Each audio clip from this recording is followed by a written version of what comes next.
Assalamualaikum warahmatullahi wabarakatuh. Bismillahirrohmanirrohim.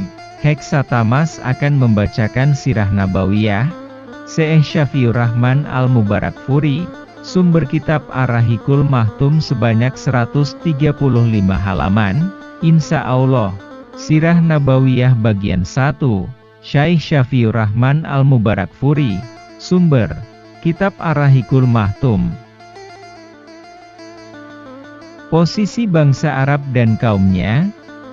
Pada hakikatnya istilah Sirah Nabawiyah merupakan ungkapan tentang risalah yang dibawa Rasulullah Shallallahu Alaihi Wasallam kepada manusia, untuk mengeluarkan mereka dari kegelapan menuju cahaya, dari ibadah kepada hamba menuju ibadah kepada Allah.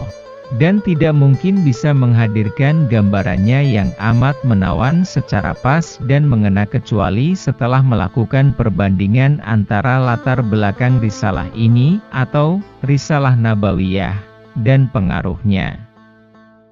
Berangkat dari sinilah kami merasa perlu mengemukakan pasal yang berbicara tentang kaum-kaum Arab dan perkembangannya sebelum Islam, serta tentang kondisi-kondisi saat Nabi Muhammad Shallallahu Alaihi Wasallam diutus.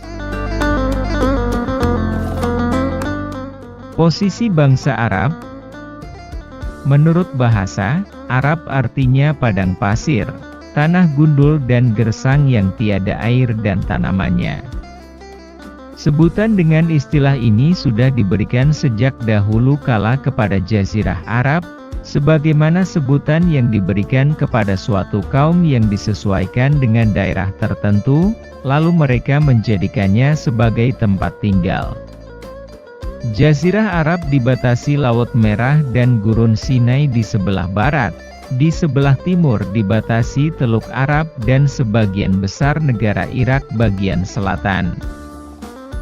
Di sebelah selatan dibatasi Laut Arab yang bersambung dengan Lautan India, dan di sebelah utara dibatasi negeri Syam dan sebagian kecil dari negara Irak, sekalipun mungkin ada sedikit perbedaan dalam penentuan batasan ini. Luasnya membentang antara 1 juta mil kali 1.300.000 mil.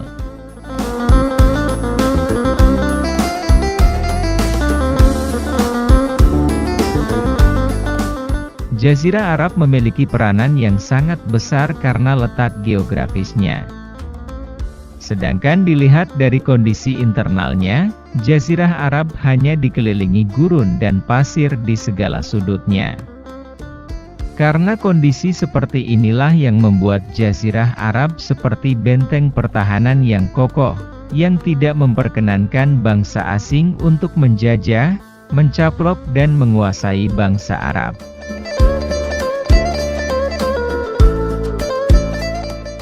Oleh karena itu kita bisa melihat penduduk Jazirah Arab yang hidup merdeka dan bebas dalam segala urusan semenjak zaman dahulu.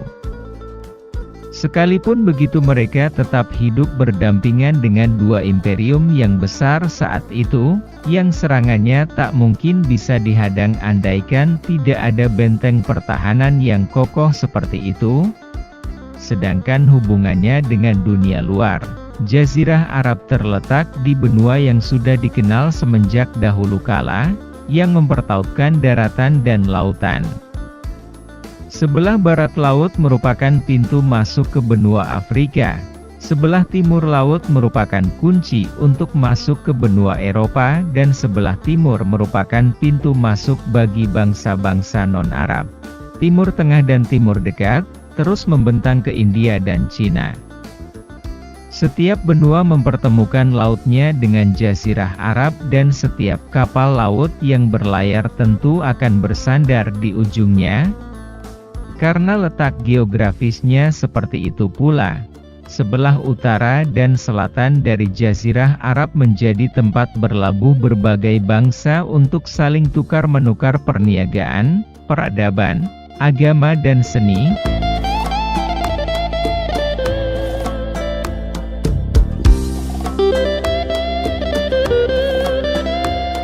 Kaum-kaum Arab. Ditilik dari silsilah keturunan dan cikal bakalnya, Para sejarawan membagi kaum-kaum Arab menjadi 3 bagian, yaitu Arab Baidah, yaitu kaum-kaum Arab terdahulu yang sudah punah dan tidak mungkin sejarahnya bisa dilacak secara rinci dan komplit, seperti Ad, Samud, Tas, Judais, Imlak dan lain-lainnya. Arab Aribah, yaitu kaum-kaum Arab yang berasal dari keturunan Yarib bin Yasjuk bin Kahtan, atau disebut pula Arab Kahtaniyah. Arab Mustaribah, yaitu kaum-kaum Arab yang berasal dari keturunan Ismail, yang disebut pula Arab Adnaniyah.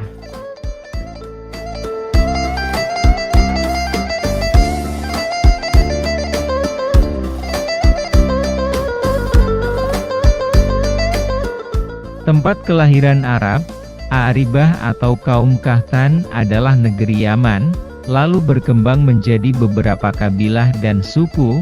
Yang terkenal adalah 2 kabilah. Kabilah Himyar, yang terdiri dari beberapa suku terkenal, yaitu Zaid al-Jumhur, Kuda'ah dan Sakasik. Kahlan, yang terdiri dari beberapa suku terkenal yaitu Hamadan, Anmar, Tai, Madzaj, Kindah, Laham, Judzam, Aus, Hazraj, anak keturunan Jafnah Raja Syam dan lain-lainnya. Suku-suku Kahlan banyak yang hijrah meninggalkan Yaman, lalu menyebar ke berbagai penjuru jazirah menjelang terjadinya banjir besar saat mereka mengalami kegagalan dalam perdagangan. Hal ini sebagai akibat dari tekanan bangsa Romawi dan tindakan mereka menguasai jalur perdagangan laut, dan setelah mereka menghancurkan jalur darat serta berhasil menguasai Mesir dan Syam. Dalam riwayat lain, dikatakan bahwa mereka hijrah setelah terjadinya banjir besar tersebut.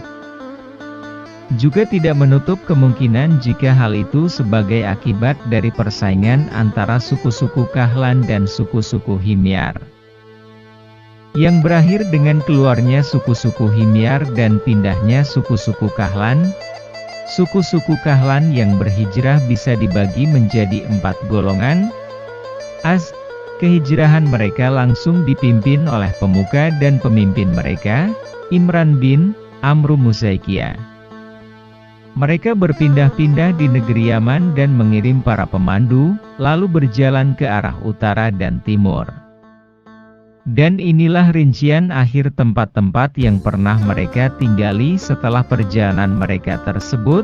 Tesalabah bin Amru pindah dari Al-Azd menuju Hijaz, lalu menetap di antara tempat yang bernama Tesalabiyah dan Sikar.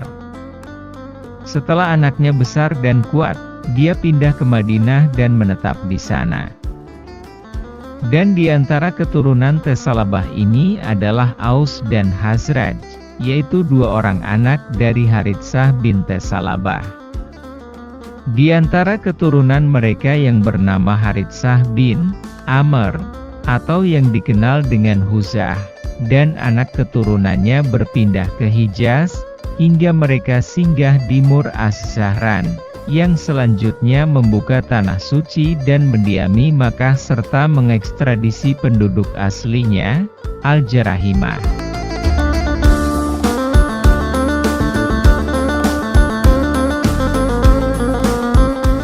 Sedangkan Imran bin Amr singgah di Oman lalu bertempat tinggal di sana bersama anak-anak keturunannya, yang disebut Azd Oman. Sedangkan kabilah-kabilah Nashr bin Ayaz menetap di Tuhamah, yang disebut Uzdshanuah.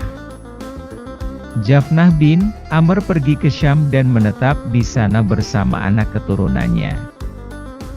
Dia dijuluki bapak para raja Al-Ghasasinah, yang dinisbatkan kepada mata air di Hijaz, yang dikenal dengan nama Ghassan yang telah mereka singgahi sebelum Ahimya pindah ke Syam. Lahm dan Judzam, mereka pindah ke bagian timur dan barat. Tokoh di kalangan mereka adalah Nashr bin Rabi'ah, pemimpin raja-raja Al-Manadzirah di Hira.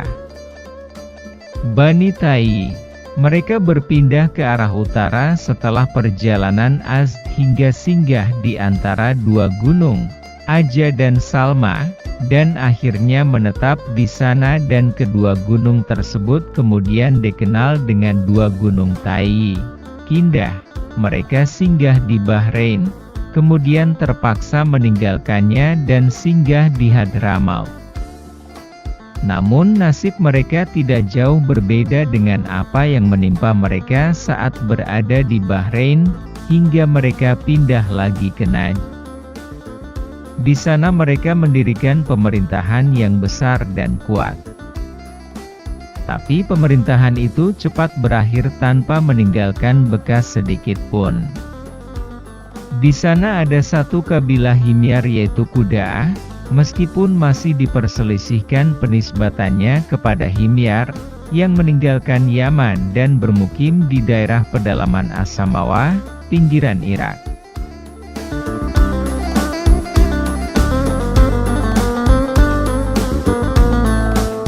Lihat rincian tentang kabilah-kabilah ini dan hijrahnya dalam buku-buku Nasab Ma'adwal Yaman Al-Kabir, Jamharatun Nasab, Al-Iqdul Farid, Kalaidul Juman, Nihayatul Arif, Tarikh Ibni Haldun, Sabaikus Zahab, dan lain-lain. Dan terdapat perbedaan yang cukup mencolok dalam berbagai referensi sejarah dalam menetapkan periode hijrah-hijrah yang mereka lakukan dan sebab-sebabnya. Tapi setelah mengamati secara cermat dari berbagai sudut pandang, maka kami telah menetapkan pendapat yang kami anggap kuat dalam bab ini berdasarkan dalil yang ada. Adapun Arab Mustaribah, mereka merupakan cikal bakal dari nenek moyang mereka yang tertua Ibrahim, alaihissalam, yang berasal dari negeri Irak, dari sebuah kota yang disebut Ar, dan terletak di pinggir barat sungai Eufrat, berdekatan dengan Kufah. Cukup banyak upaya penggalian dan pengeboran yang dilakukan untuk mengungkap rincian yang mendetail tentang kota ini dan keluarga Nabi Ibrahim, alaihi salam, serta kondisi religius dan sosial yang ada di negeri itu. Sudah diketahui bersama bahwa Ibrahim, alaihi salam, hijrah dari Irak ke Haran atau Hiran, termasuk pula ke Palestina, dan menjadikan negeri itu sebagai pijakan markas dakwah beliau. Beliau banyak menyusuri pelosok negeri ini dan lainnya, dan beliau pernah sekali mengunjungi Mesir. Fir'aun, sebutan bagi penguasa Mesir, kala itu berupaya untuk melakukan tipu daya dan niat buruk terhadap istri beliau, Sarah. Namun Allah membalas tipu dayanya, senjata makan tuan. Dan tersadarlah Fir'aun itu betapa kedekatan hubungan Sarah dengan Allah hingga akhirnya ia jadikan anaknya, Hajar, sebagai abdinya, Sarah. Hal itu dia lakukan sebagai tanda pengakuannya terhadap keutamaannya. Kemudian dia, Hajar, dikawinkan oleh Sarah dengan Ibrahim. Ibrahim alaihi salam kembali ke Palestina dan Allah menganugerahinya Ismail dari Hajar. Sarah terbakar api cemburu. Dia memaksa Ibrahim untuk mengekstradisi Hajar dan putranya yang masih kecil, Ismail.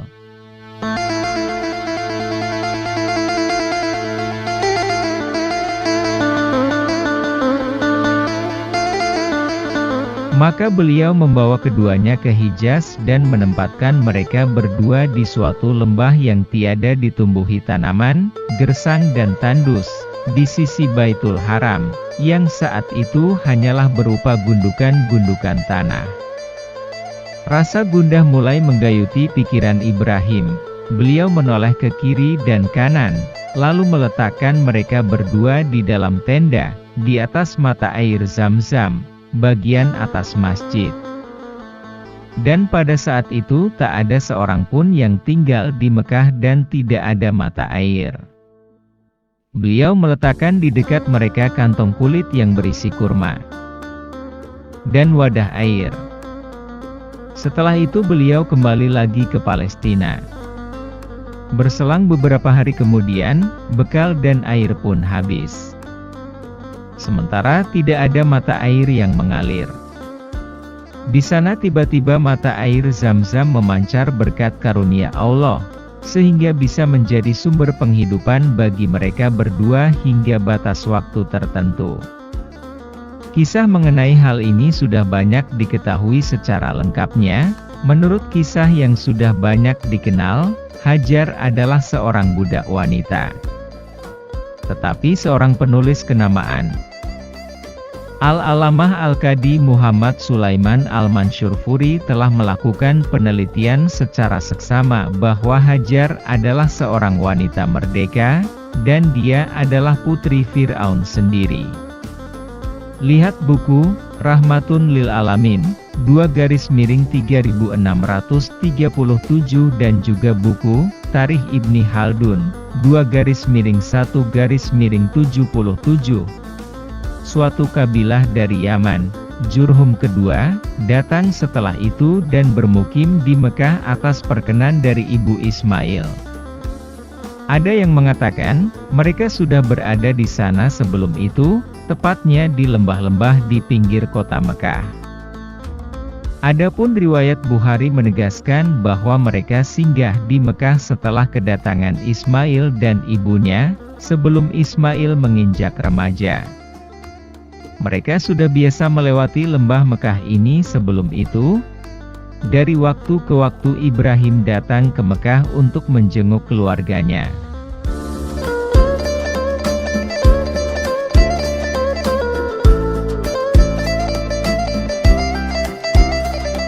Dalam hal ini tidak diketahui berapa kali kunjungan perjalanan yang dilakukannya, hanya saja menurut beberapa referensi sejarah yang dapat dipercaya, kunjungan itu dilakukan sebanyak 4 kali. Allah telah menyebutkan di dalam Al-Quran, bahwa Dia Ta'ala memperlihatkan Ibrahim dalam mimpinya seolah-olah dia menyembelih anaknya, Ismail. Maka beliau langsung melaksanakan perintah ini. Allah berfirman, tatkala keduanya telah berserah diri dan Ibrahim membaringkan onaknya atar pelipisnya. Nyatalah kesabaran keduanya. Dan kami panggillah dia, hai Ibrahim, sesungguhnya kamu telah membenarkan mimpi itu, sesungguhnya demikianlah kami memberi balasan kepada orang-orang yang berbuat baik. Sesungguhnya ini benar-benar ujian yang nyata. Dan kami tebus anak itu dengan seekor sembelihan yang besar. Asy-Syaffat 103-107. Di dalam kitab Kejadian disebutkan bahwa umur Ismail selisih 13 tahun lebih tua dari Ishak. Secara tekstual, kisah ini menunjukkan bahwa peristiwa itu terjadi sebelum kelahiran Ishak sebab kabar gembira tentang kelahiran Ishak disampaikan setelah pengupasan kisah ini secara keseluruhan. Setidak-tidaknya kisah ini mengandung satu kisah perjalanan sebelum Ismail menginjak remaja. Sedangkan 3 kisah selanjutnya telah diriwayatkan oleh Imam Bukhari secara panjang lebar dari Ibnu Abbas secara marfu, yang intinya bahwa ketika remaja Ismail dan belajar bahasa Arab dari kabilah Jurhum, mereka merasa tertarik kepadanya. Lalu mereka mengawinkannya dengan salah seorang wanita golongan mereka dan saat itu ibu Ismail sudah meninggal dunia. Maka suatu saat Ibrahim hendak menjenguk keluarga yang ditinggalkannya setelah terjadinya pernikahan tersebut. Beliau tidak mendapatkan Ismail, lalu beliau bertanya kepada istrinya mengenai suaminya, Ismail dan kondisi mereka berdua. Istri Ismail mengeluhkan kehidupan mereka yang melarat. Maka Ibrahim menitip pesan agar suaminya nanti mengganti palang pintu rumahnya. Setelah diberitahu, Ismail mengerti maksud pesan ayahnya.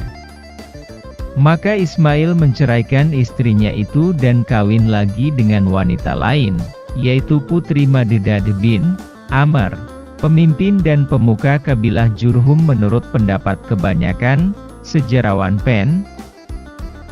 setelah perkawinan Ismail yang kedua ini, Ibrahim datang lagi, namun tidak bertemu dengan Ismail lalu akhirnya kembali ke Palestina setelah beliau menanyakan kepada istrinya tersebut tentang Ismail dan kondisi mereka berdua.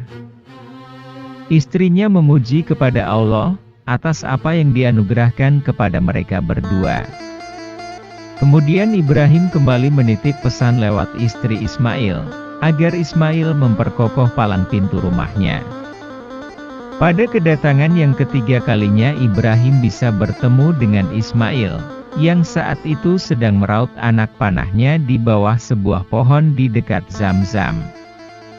Tatkala melihat kehadiran ayahnya, Ismail berbuat sebagaimana layaknya seorang anak yang lama tidak bersua bapaknya, begitu juga dengan Ibrahim. Pertemuan ini terjadi setelah sekian lama yang sangat jarang dijumpai seorang ayah yang penuh rasa kasih sayang dan lemah lembut bisa menahan kesabaran untuk bersua anaknya, begitu pula dengan Ismail, sebagai anak yang berbakti dan syalih. Dan kali ini mereka berdua membangun Ka'bah dan meninggikan pondasinya. Kemudian Ibrahim pun mengumumkan kepada khalayak agar melakukan haji sebagaimana yang diperintahkan oleh Allah kepadanya. Dari perkawinannya dengan putri Mahdad, Ismail dikaruniai oleh Allah sebanyak 12 orang anak yang semuanya laki-laki, yaitu Nabat atau Nabayut, Kidar, Adbail, Mubsyam, Mishma, Duma, Misha, Hidad, Yatma, Yathur, Nafis dan Kaidaman. Dari mereka inilah kemudian berkembang menjadi 12 kabilah, yang semuanya menetap di Mekah untuk beberapa lama. Mata pencaharian mayoritas mereka adalah berdagang dari negeri Yaman ke negeri Syam dan Mesir.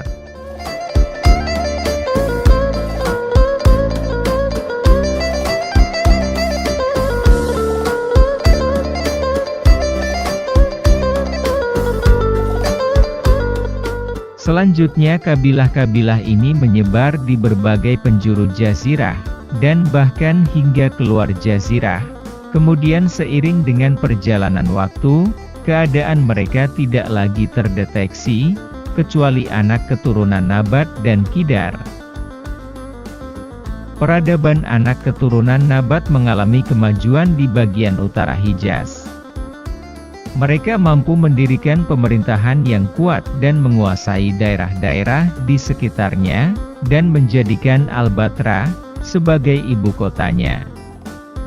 Tak seorang pun yang mampu melawan mereka hingga datangnya pasukan Romawi yang berhasil melindas mereka. Sekelompok peneliti berpendapat bahwa raja-raja keturunan keluarga besar Ghassan, termasuk juga kaum Anshor dari suku Aus dan Hazraj bukan berasal dari keturunan keluarga besar Kahtan, tetapi mereka adalah dari keturunan keluarga besar Nabat, anak Ismail dan sisa-sisa mereka masih berada di kawasan itu. Dan pendapat ini diambil oleh Imam Bukhari sedangkan Imam Ibnu Hajar menguatkan pendapat yang mengatakan bahwa anak keturunan keluarga besar Kahtan adalah berasal dari keturunan keluarga besar Nabat. Adapun anak keturunan Kidar bin Ismail masih menetap di Mekah, beranak pinak di sana hingga menurunkan Adnan dan anaknya Ma'ad. Dari dialah orang-orang Arab Adnaniyah menisbatkan nasab mereka. Dan Adnan adalah nenek moyang ke-21 dalam silsilah keturunan Nabi Shallallahu Alaihi Wasallam. Diriwayatkan bahwa Nabi Shallallahu Alaihi Wasallam, jika beliau menyebutkan nasabnya dan sampai kepada Adnan, maka beliau berhenti dan bersabda, para ahli silsilah nasab banyak yang berdusta. Lalu beliau tidak melanjutkannya. Segolongan ulama memperbolehkan mengangkat nasab dari Adnan ke atas dan melemahkan, mendoifkan, hadis yang mengisyaratkan hal itu, hadis yang disebut di atas. Menurut mereka berdasarkan penelitian yang detail, sesungguhnya antara Adnan dan Ibrahim, alaihi salam terdapat 40 keturunan. Keturunan Ma'ad dari anaknya, Nizar telah berpencar kemana-mana. Menurut suatu pendapat, Nizar adalah satu-satunya anak Ma'ad. Dan Nizar sendiri mempunyai 4 orang anak, yang kemudian berkembang menjadi 4 kabilah yang besar, yaitu Iyad, Anmar, Rabi'ah dan Mudhar. 2 kabilah terakhir inilah yang paling banyak marga dan sukunya. Sedangkan dari Rabi'ah muncul Asad bin Rabi'ah, Anzah, Abdul Qais, 2 anak Wa'il, Bakar dan Taglib, Hanifah dan lain-lainnya. Sedangkan kabilah Mudhar berkembang menjadi 2 suku yang besar, yaitu Qais, Ailan bin Mudhar dan marga-marga Ilyas bin Mudhar. Dan dari Qais, Ailan muncul Bani Sulaim, Bani Hawazin, Bani Ghatafan. Kemudian dari Ghatafan muncul Abies, Gibeon, Asya, dan Gani bin Nasar. Dari Ilyas bin Mudhar muncul Tamim bin Murrah, Hudzail bin Mudrikah, Bani Asad bin Huzaimah dan marga-marga Kinanah bin Huzaimah. Dan dari Kinanah muncul Quraisy, yaitu anak keturunan Fihr bin Malik bin An-Nadar bin Kinanah. Quraisy terbagi menjadi beberapa kabilah, yang terkenal adalah Jumo, Sam, Uday, Mahzum, Tim, Zurah dan suku-suku Qusay bin Kilab, yaitu Abdud Dar bin Qusay, Asad bin Abdul, Uzza bin Qusay dan Abdu Manaf bin Qusay. Sedangkan Abdu Manaf mempunyai 4 anak, Abdu Syams, Naufal, Al-Muttalib dan Hashim. Hashim adalah keluarga yang dipilih oleh Allah yang diantaranya muncul Muhammad bin Abdullah bin Abdul Muttalib bin Hashim. Rasulullah Shallallahu alaihi wasallam pernah bersabda, "Sesungguhnya Allah telah memilih Ismail dari anak keturunan Ibrahim, memilih Kinanah dari anak keturunan Ismail, memilih Quraisy dari anak keturunan Bani Kinanah, memilih Bani Hashim dari keturunan Quraisy dan memilihku dari keturunan Bani Hashim." Hadis riwayat Muslim dan At-Tirmidzi dari Al-Abbas bin Abdul Muttalib, dia berkata, Rasulullah Shallallahu alaihi wasallam bersabda, "Sesungguhnya Allah menciptakan makhluk, lalu Dia menjadikanku dan sebaik-baik golongan mereka dan sebaik-baik 2 golongan, kemudian memilih beberapa kabilah, lalu menjadikanku di antara sebaik-baik kabilah. Kemudian memilih beberapa keluarga lalu menjadikanku di antara sebaik-baik keluarga mereka, maka aku adalah sebaik-baik jiwa di antara mereka dan sebaik-baik keluarga di antara mereka." Diriwayatkan oleh At-Tirmidzi, setelah anak-anak, Adnan beranak pinak, mereka berpencar di berbagai tempat di penjuru Jazirah Arab, menjelajahi tempat-tempat yang banyak curah hujannya dan ditumbuhi oleh tanaman. Abdul Qais dan keturunan Bakar bin Wa'il serta keturunan Tamim pindah ke Bahrain dan menetap di sana. Sedangkan Bani Hanifah bin Sabeh bin Ali bin Bakar bergerak menuju Yamamah dan singgah di Hijr, ibu kota Yamamah. Semua keluarga Bakar bin Wa'il menetap di berbagai penjuru tanah Jazirah, mulai dari Yamamah, Bahrain, Saif Kazimah hingga mencapai laut, kemudian tanah kosong Irak, Al-Ablah hingga Haita. Taglib menetap di Jazirah dekat kawasan Eufrat. Di antaranya terdapat suku-suku yang pernah hidup berdampingan dengan kabilah Bakar, sedangkan Bani Tamim menetap di daerah pedalaman Bashrah. Bani Sulaim menetap dekat Madinah, dari Wadi Al-Qura hingga ke Haibar hingga bagian timur Madinah mencapai batas 2 gunung hingga berakhir di kawasan pegunungan Hurah. Sementara Tesakif menetap di Taif dan Hawazin di timur Mekah di pinggiran Aubhas, yaitu dalam perjalanan antara Mekah dan Bashrah. Dan Bani Asad bermukim di timur Taimah, dan barat Kufah. Mereka dan Taimah, diantarai perkampungan Buhtur dari suku Tai. Sedangkan masa perjalanan mereka dan Kufah ditempuh selama 5 hari. Ada lagi suku Zubian yang bermukim di dekat Taimah, menuju Huran. Di Tihamah tersisa beberapa suku-suku Kinanah, sedangkan di Mekah tinggal suku-suku Quraisy. Mereka berpencar-pencar dan tidak ada sesuatu pun yang bisa menghimpun mereka, hingga muncul Qusay bin Kilab. Dialah yang menyatukan mereka dan membentuk satu kesatuan yang bisa mengangkat kedudukan dan martabat mereka.